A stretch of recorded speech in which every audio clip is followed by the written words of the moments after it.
God, grant me the serenity to accept the things I cannot change, the courage to change the things I can, the wisdom to know that they translate. I guess first, let's start off with a huge congratulations to Akiva. He's celebrating 1 year.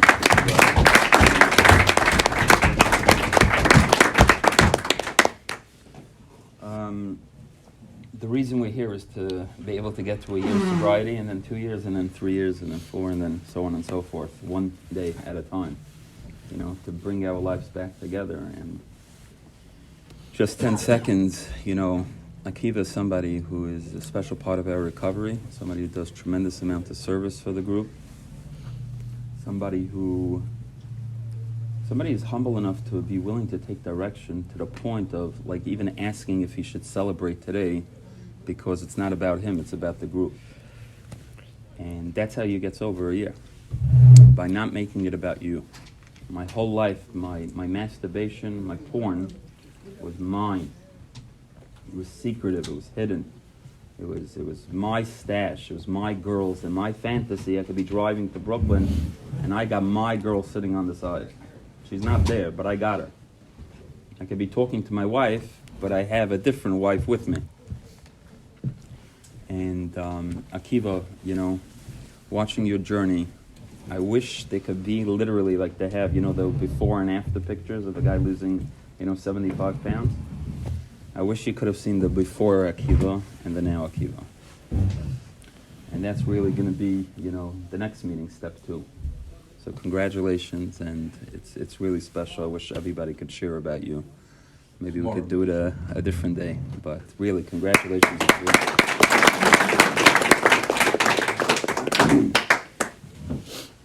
So today's meeting, I found for myself, is one of the key elements to recovery. How do we get rid of shame? The difference between sexualism and the difference between our addiction and other addictions, it's a shame-based addiction. I think I'm going to also start off asking everybody to put away their cell phones, and let's really be grounded here, because we're going to want to run. Trust me, we're going to want to leave, go to the bathroom. Shame. So we're going to do everything but be here. So let's, for once and for all, get really, really present and grounded. So the shame base that we carry, different than everybody else, I know Shaul talks about this a lot, is you could walk out there in the world and tell somebody you're an AA, and they'll give you a huge hug and a high five, and it means you're you know what I mean? You're somebody enormously special, The AA guy could even go into the bar and drink a Coke and tell everybody else that he's sober in AA, and everybody will be like, wow. I don't recommend walking into a whorehouse or a strip club and say, I didn't masturbate in, X amount of time. Nobody's exactly giving you a round of applause. Or if you, decide to, just let everybody know after Kiddush by shul that, I'm celebrating. You're not getting a round of applause. It's a very shame-based disease. If we could visualize for a second the moment after the masturbation, not the moment before. The moment before, it's like I'll murder somebody to get my drug. The second after, there's that feeling of I want to rip we're just dying. There's a feeling of again, I'm back to this place. There's a feeling of but I promised 12 minutes ago I'm not going to do this. I fasted all day not to do this. I gave so much charity not to do this. And I'm back here. Very shame-based. Especially the things we have done. What makes us a sexaholic different than everybody else is that everybody else, shockingly enough, if they take an action, whether it's masturbating or watching porn or going to a prostitute, shockingly enough, you could ask these people, they say it felt good. Sexualism, the difference is after we act out, we feel like shit. During the acting out, we don't feel good anymore. I remember in early recovery, Harvey telling me, if you could still masturbate and enjoy it, go masturbate and enjoy it. I don't enjoy it anymore. That's why I'm part of SA. That's what the book means. There was a turning point where we became not the cucumber anymore, but the pickle. We're just different. There's a sourness to it. It just doesn't feel good. You know the feeling when you're sitting in a meeting and you know even at the meeting you're about to like do something stupid after the meeting? There's so much shame. I remember in early recovery talking to my sponsor on the phone. I'm not going to act out today, clicking on like nudity, you know? There's so much shame we carry. You know? And the list goes on. It's such a shame-based disease. The shame doesn't allow us to come into the meeting and be honest the next day. The shame doesn't allow us to come to the meeting. The shame doesn't allow us to celebrate. How many guys have celebrated and said, I really didn't want to celebrate. I wasn't in the mood to celebrate. And I don't think I'm really sober. I shouldn't be. Shame, shame. It's almost like the more shame you could carry, the better you are. I won the award of shame. I've been by getting rid of shame meetings, and it became like a contest. Oh, you did that? You want to hear what I did when I was acting out? That's also to cover up the shame. I can't look at you in the eyes and tell you that when I was younger, I did X, Y, and Z. I'm just being recorded now. Soon we'll shut it off. Or. It's so shameful.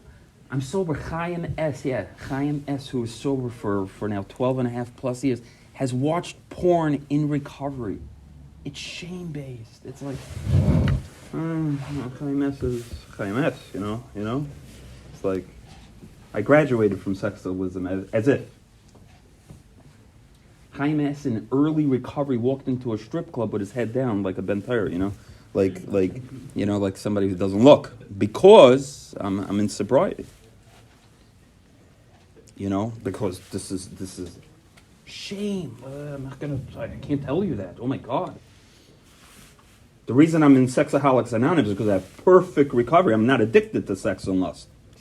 Once I came into the meeting, I became perfect all of a sudden. Such shame we carry. And it doesn't allow us to recover. And then we take the action of lust, and the phenomenon of craving starts, like we spoke about so many times. And then the shame kicks in. And even when I tell it to my sponsor, when I tell it to him 50%, like if your sponsor doesn't realize, like you're BSing.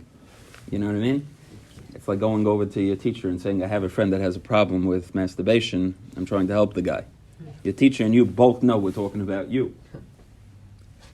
But we carry shame. And then I have to share with my wife, and I'm day one again. Everything is shame. And then you get to a place where years of sobriety, and it just happens to all of us. You take that action of lust, and it's like, the whole program doesn't work. There's that feeling of like such guilt and shame. So wherever you are, this is a shame-based disease. And the purpose of this meeting is not for everybody to share their worst MOs, their worst acting out, and somehow, puff, no more shame. That's not how it works. The way it works is by working on shame and how to get rid of the shame. So I just want to give a few tools on how to get rid of shame. And in my experience, what worked. The first tool, and the white book talks about this maybe for 10 straight pages, is the word that we talk about in recovery, but we have no clue what it means, and that's called surrender. Surrender means I absolutely, 100% completely give up. Totally just let go. When they were debating to use the word surrender, some people said don't use the word surrender because nobody even knows what it means. The definition of surrender is I give up, I let go, I'm done. Let me show you what not surrender is, what I did for years in recovery. Can you take this from me? Take it. No, seriously. That's called not surrender. So the sponsor pulls it out, but I never got it, gave it up. Or the sponsor just holds on to it and doesn't pull. Just hold on, but don't pull. And then the sponsor thinks, and the sponsee thinks that he gave up. Now, why is that critical? Why is that critical? The the letting go absolute. Why is that a necessity to completely, entirely let go? Why does that have to do with shame? You know the feeling when you're on the phone with the sponsee and you like have a meeting with this girl in business, or you're going to a store to pick something up, you're making the phone call, like I surrender, I'm walking into a grocery store and I know there's going to be a woman there, I just want to call to surrender and give up and let go. And in your mind, you know you're sitting in the car even before walking into the store for 10 minutes to check out who's passing by. Because that you never gave up. You told them when I'm in the store. Letting go means saying, I am right now in the parking lot. I'm looking at women getting in and out of their car. I'm looking up their skirt. I am getting triggered. I surrender the right to do anything here. I don't know if I belong going into the store. Should I get out of here? Help. Not, hey, sponsor, you know what I'm doing? I'm surrendering, or fellow member in recovery, and I'm letting go. And I just ask God to keep me sober when I'm in the store. And then you walk into the store and it's like, strip club, here we are. The difference is everybody's just wearing clothing, so I have superpowers called X-ray vision, but here we go shopping for milk. And I surrendered. This is called surrender. Let go. Now, why is that so relevant for when it comes to shame? This is critical, so listen carefully. It's a little bit deep. Surrender, giving up completely, means I stop fighting. You know what my brain tells me? I'm a loser. You giving up? Every motivational speech in the world is about we don't give up. We fight. We persevere. We're going to build up strength. We're going to make it. Losers give up. If you miss 10 shots, you're going to make the 11th. Keep at it. Now we come into the program and like, give up. You're basically shredding everything I learned my entire life. Take control over your life. But here I am, and I'm fighting, and I'm fighting, and I'm fighting, and I'm fighting, and I'm not giving up on my entire life. I'm not going to act out, I'm not going to act out, I'm not going to act out. And I'm acting out. That, right there, is the key of shame. I'm fighting and fighting because the world keeps telling me, fight it, learn more, pray more. At one point in recovery, I would masturbate in order not to go to the strip club because I realized the strip club is worse than masturbation. So I did everything in order not to act out. Tried a little bit harder. I had a situation in early recovery. I was sober for like 2.5 years. I walked into a rabbi's office. I told the rabbi like what I'm doing and so on and so forth. And he said, because you're not trying hard enough. Like on the bottom of every report card, with a little bit more effort, you will succeed. Because you're not trying hard enough. If you only listen to me, the rabbi said, and you will follow my directions, I guarantee you a beautiful life on this world and in the next world. How many of us tell ourselves that message? The problem isn't that you're powerless. The problem is just a little bit more. Got to understand the program a little bit better. A little bit more. A little bit more, I'm not powerless. A little bit more, I'm powerful. A little bit more, I'm powerful, I'm not powerless. I just got to throw this in for the kicker. It's not my ego that I'm saying this. It's just important for everybody to know this. I turned around to the rabbi and I said to him, I said, if you're willing to sign away your next world's life, that if I do what you're saying and it's true, you'll give it up, then I am willing to follow your direction. He stood up and hugged me and said, please go do what you're doing. The reason that story is so relevant, do we really recognize how sick we are and how badly we need to give it up? When it even clicked for the rabbi, he was able to give it up. He was able to let go. When his life was on the line, do I view that my life is on the line? And as a result of my life being on the line, I'm able to let go. It is so critical with shame. Because so long as we're sitting in this program and fighting to stay sober, and we have a game plan on how to stay sober, and I'm going to meet with this person before the meeting or after the meeting, and there's a whole, I am going to work this program of recovery. Why am I different than pre-programmed? It's all again about the efforts and the energy that I'm putting in to stay sexually sober. The fight is where the shame comes in. Do you look at a guy? Shame comes in when there's a capability of me fighting against this person or this thing and winning. And I lost, then it's shame. Basketball. I think I'm better than the guy. The guy thinks he's better than me, and I lost. I walk away, I feel shame. What do you mean? I'm better than the guy. Why did I lose? Do I think I'm better in this case scenario, stronger than my lust, that I lost against it, and therefore I'm beating myself up? Like if I have a choice not to lust? Didn't the program teach me that I am powerless over lusting? That means I don't have a choice? That means I automatically lose?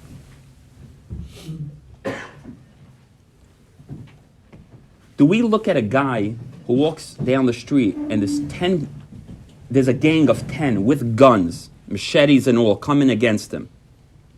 Do we look at the guy who just picks up his hands and says, I surrender, here's my wallet, here's my keys, here's my car, here's my everything, and the guys leave him alone and he walks away? Is he a loser or is he a winner? Or this guy's like, I took kickboxing when I was a kid, you know, I met a guy who taught me this move, you go like this, and I figured it out, that guy first, and he gets his butt kicked in, and he's like, and then everybody looks at him and like, why didn't you just like surrender? Why didn't you just like give up? Like, don't you know, like, bleh? The fight is the shame. The fight is the shame. I am powerless over sex and lust means when a thought comes into my head, I have zero capability of fighting that thought. The definition of sexualism and being powerless means that when I see a girl, I don't have a choice to check her out or not, whether my wife is there or kids are there. The definition of sexualism means without power, 100%, I don't have a choice. So much so that Harvey taught me that till the rest of our life, till 3 days after we're dead, we're going to be talking about sex and lust. You got a choice, either to talk about it in the negative energy, in the causing people to do things that are below the level of normal, hurting people, damaging lives, causing chaos in the world through sex and lust, or till 3 days after you're dead, you're going to be talking about the spiritual energy of healing families, of healing people, of healing yourself, a higher level of sex and energy of lust in a positive way. But I am so powerless, I will always be talking about sex and lust. Well, now I came into the program and it's like, don't say the word vagina. I mean, when you use the word breast, I was checking a girl out. Making me uncomfortable. It's like, it's creepy. You know what I mean? Harvey told me the other day, a guy told him, please don't say the word, fuck when you talk to me. A guy told this to Harvey. Harvey said, I just want to know, when you're watching porn, you put it on low, you don't listen, like we're such twisted minds. There's nothing wrong technically. We're not talking Jewish. There's nothing wrong with that word if it's used appropriately. I don't want to get into the whole... I need to talk a certain way, act a certain way, be a certain way. There's a lust energy that will always be there, for the positive, for the negative. The first key fundamental thing when it's getting over shame is recognizing if I'm in the fight, I lost. Point number 2, and then we'll open up the floor. I'll explain how we'll do the sharing. I need to get to a place in recovery where I, Chaim, did not do all that acting out behaviors. If I am powerless, then how did I do it? I am powerless. Powerless means I didn't have a choice. Did I do something I didn't have a choice to do? I have 5% choice. I have 5% shame. I had a choice not to. 5% I had a choice yes to.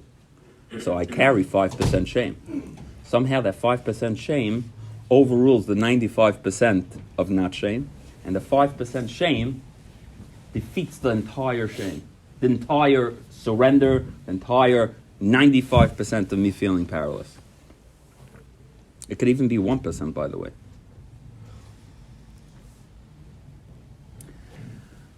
If I truly believe I'm a sexaholic, if I truly believe I'm powerless, powerless means I am without power. I did not do my step one. It was very healing for me to hear that. You know who did my step one? God. That's why we tell God, get rid of my character defects. That's why we tell God, heal me from lust and from sex. That's why we put this whole program onto God. I didn't do it. You did, God. You made me the sexaholic. You made me powerless. I take responsibility, which is a fine line we could debate until we act out. So I advise you not to debate it and try to figure it out, because you can't. You either accept it or you act out. And worst case scenario, I'm wrong and you stay sober the rest of your life and you have a happy life. Worst thing that's going to happen. You lived your life in a lie of staying sexually sober and being happy and raising a beautiful family. Worst thing that could happen. If I am powerless, I did not do my step one. My step one was done through me, with me. How many of us had moments where we felt the powerlessness to the point that it's like, stop! And I'm still doing it. It's like I'm screaming within and without. What are you doing? You know you do this, you atom bomb your life, and you do it. And what happens is you stay sober 30 days, 60 days, 90, a year, and all of a sudden it's like, yeah, but I got this managed. Then you get kicked in the butt, and then you go on a roller coaster. I'm powerless means I don't. Even so much, I'll say, even in recovery, with all the tools of recovery, when you take an action on lust, it's because you're powerless. Why are you shaming yourself over it? You don't have a choice. You have a choice to work the program. You have a choice to come to meetings. But even that, why would you shame yourself about it? You're going to do it again. So a key element of recovery is to get into our head, surrender. There's about 10 pages of that in the white book. Strongly recommend reading. And key number 2 is recognizing that God wrote our step 1. Stop shaming ourselves. I didn't have a choice to do these actions. This is how I was wired. God created events in my life that led me to a place that I could not cope with life under life's conditions. And the only way I knew how to cope with it, and it's a little weird to say this, was God giving me a gift of keeping me alive through sex and lust. Like I heard from old timers, thank your sex and lust for keeping you alive, to bringing you to a place that you could recover from sex and lust in order to start living. If I didn't have sex and lust in my life, I would have blown my brains out. I couldn't stay on this world. I'll prove it to you, because even till today, there are moments of weakness that I need my drug of choice, or I feel I'm going to blow my brains out. And we all feel that. So we learn in program to go to God and to go to program. But why can't I just live without my lust? What's the problem? Because life became so unmanageable and so insane and so much trauma and pain and confusion and blah, I can't live on this world without it. So how do we get rid of the shame of the actions we've taken? So I learned when I was by one of the conventions I was by, and this is what we're going to do over here. Maybe we'll extend the meeting, we'll take a vote in the middle if people want to stay around and share. It's a very, very important part of recovery, is to surrender. It's to let go of all the shame and lust that we have done. About 12 years ago? We were with Harvey, me and Shmuley. We were with Harvey in Nashville. And we were going through early recovery, let's call it. And Harvey said, you guys have so much shame from your addiction, you're scared to use words of your acting out. You're scared to say the word penis and vagina and breast. You're scared to talk about your lust and your sex. You're scared to say that her legs were spread apart or they were closed. You're scared to say what you're triggered at, her toenails. You're scared to get detailed. You think by hiding it and just saying the word lust it disappears. But the White Book and the old-timers that have done this for 30 years plus and in AA have proven that if you say out of your mouth what it is that you're triggered by, it won't come out of your penis. But it got to come out one way or another. And you got to get it out in detail. And you'll see, if you ask God, please, let me use your mouth. And you ask God to teach you how to do it and to get it out and not trigger the other person, but let go of it, then it's taken.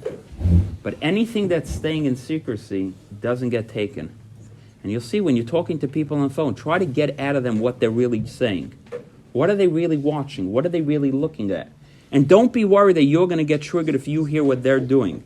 If you're not in Sexaholics Anonymous and spiritually fit to hear what they're saying because you're worried, so then you be more honest than that guy is. I can't hear you. I'm not in that place. And it's a learning curve to learn what you could hear and can hear. So I asked people like Harvey in old times, so what do you do if you feel you're getting triggered? They said, I ask him to get detailed, and then I put down the phone. I said, isn't that embarrassing for that guy? He goes, no, I'm allowing him to talk to God. I'm allowing him to get rid of it. I'm giving him space. And every once in a while I peek in. Oh yeah, really? Cool. But let him get rid of it. I need to be able to get rid of it. And what I found for especially those people that are sober for a few years in recovery, in early recovery what kills you is the lions. The lions is what kills you in early recovery, meaning the big energy of lust. That girl, that emotional thing that's taking you over. When you get sober for a few years in recovery, it's the mosquitoes, I like to say, that kill you. It's a little thing that I'm leaving out of my lust. It's that holding on to that little thing. I remember in my office once looking out of the window, and I saw this lady with her feet outside of the window crossed, and I saw her toenails were red. It took me over like if I was watching porn. I carried shame about that. I'm not going to tell you that. That's so not like we want emos. Like, come on. Give me something juicy. So when we're talking about lust, I need to get rid of that. Those toenails were driving me bananas. But I'm still not telling you the truth. What I wanted to do is leave my office, walk over to the window, and ask her if I could lick her toenails. Back and forth. That's what I want to do. I want to lick her toenails. Why? I have no fucking clue. Because I'm a sex addict. I don't do this in a normal way. Whatever that's supposed to mean. So what we need to do is that. Shmuley just reminded me, it's very important when you do it, when you get rid of the lust and the energy of our MOs and what we still have plans of doing or think we're doing it, is when I was doing it together with Shmuley, so Harvey put me against like Shmuley like this, we were standing up against each other, like this, and I was sitting there going like this, and Harvey asked me to like put down my hands, relax, stand, be in your own element, present, let go, let it go, and look at the person in the eyes, and share it, and just let it go. It takes the energy away. And you'll see if you do that on phone calls, if you do that on real surrender, this is too powerful for me to carry. When I'm making the phone calls don't work if while I'm checking out the girl and my wife's on the other line and I'm busy and I'm shopping and I just want to spend. You didn't do anything. It's better than nothing, but the level of surrender, of letting it go and getting rid of the shame, is sitting back and being almost like, it's weird to say this, but being okay being a sexaholic. Embracing it, fake it until you make it is what I'm basically getting at. So let's shut the recorder off right now so we could get a little bit